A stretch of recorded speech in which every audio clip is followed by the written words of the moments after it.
روزے کے فضائل کو جہاں احادیث میں بیان کیا گیا ہے، وہی روزے کے آداب کا بھی ذکر ہے کہ روزہ کیسا ہونا چاہیے۔ اگر اس کو ہم عام الفاظ پر ذکر کریں تو اس کا مطلب یہ ہوگا کہ صرف کھانے پینے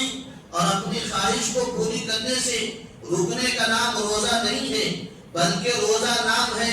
کھانا کو بھی چھوڑ دیا جائے، پینے کو بھی چھوڑ دیا جائے، خواہش کو بھی چھوڑ دیا جائے، میری آنکھ غلط نہ دیکھے، میرا کان غلط نہ سنے، میرا قدم غلط کی طرف نہ اٹھے، میرا ہاتھ غلط کو نہ پکڑے، میری سوچ غلط نہ سوچے، میری زبان غلط استعمال نہ ہو۔ ان تمام چیزوں کا نام روزہ ہے۔ ہم غلط عمل اگر کرتے رہیں، اگر ہم غیبت کرتے رہیں، چغلی کرتے رہیں، موبائل کا بیجا استعمال کرتے رہیں، غلط طرف چلتے رہیں، ہاتھ سے غلط چیز کو پکڑتے رہیں، کان سے گانا سنتا رہے اور زبان کا غلط استعمال کرتا رہے، گالی گلوچ کریں، کسی سے تھوڑی بات پر جھگڑ جائیں اور گالی دینے لگیں، بدتمیزی کرنے لگیں، تو پھر یہ ہمارا روزہ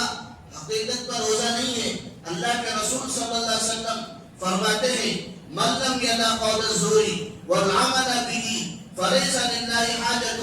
ان یدع طعامہ وشرابہ، جو برے عمل کو نہیں چھوڑتا،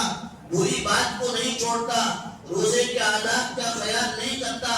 اللہ کو کوئی ضرورت نہیں ہے کہ وہ کھانا پینا چھوڑ دے،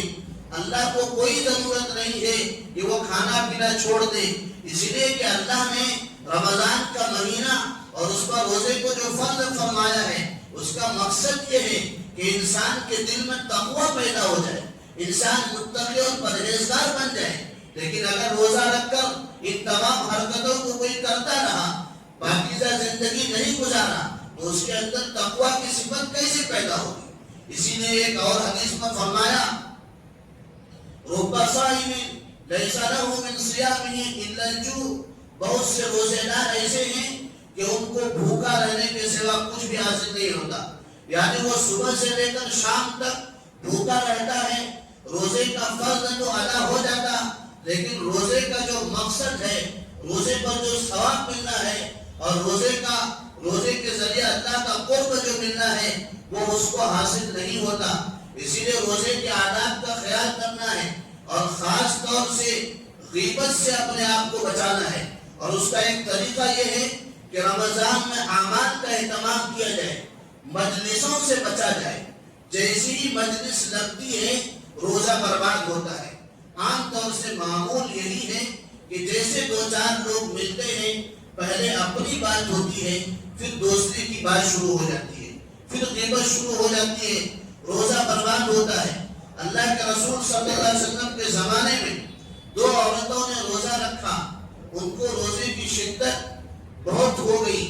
پیاس بہت لگ گئی اور مرنے کے قریب ہو گئی۔ ایک شخص آیا اور اس نے اللہ کے رسول صلی اللہ علیہ وسلم سے کہا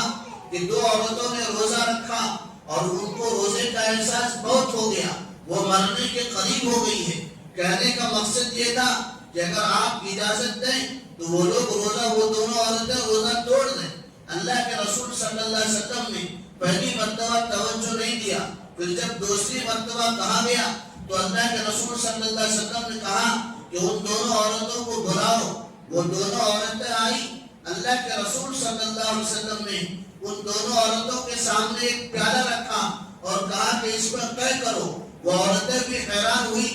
لیکن اللہ کے رسول کا حکم تھا اور حکم الہی سے ان دونوں عورتوں نے طے بھی کیا اور طے میں تازہ گوشت نکلا۔ لوگوں کو بھی حیرانی ہوئی، ان دونوں عورتوں کو بھی حیرانی ہوئی۔ اس کے بعد اللہ کے رسول صلی اللہ علیہ وسلم نے فرمایا کہ دونوں عورتوں نے حلال کھانا کھا کر روزہ تو رکھا، لیکن انہوں نے حرام کام کیا، یعنی غیبت کی، لوگوں کی غیبت کرنے کی وجہ سے ان کو روزے کی شدت بھی ہوئی، روزے میں پیاس اور بھوک کا بہت احساس بھی ہوا،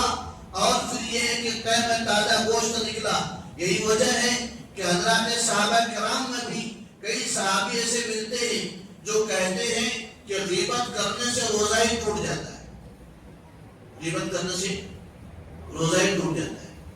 اگرچہ کہ جمہور علماء کا یہ کہنا نہیں ہے، لیکن بہت سے علماء ایسا کہتے ہیں، جن میں کئی ایک صحابہ بھی ہیں، کہتے ہیں کہ روزہ میں غیبت کرنے سے روزہ ٹوٹ جاتا ہے۔ اسی لیے روزے کی عادت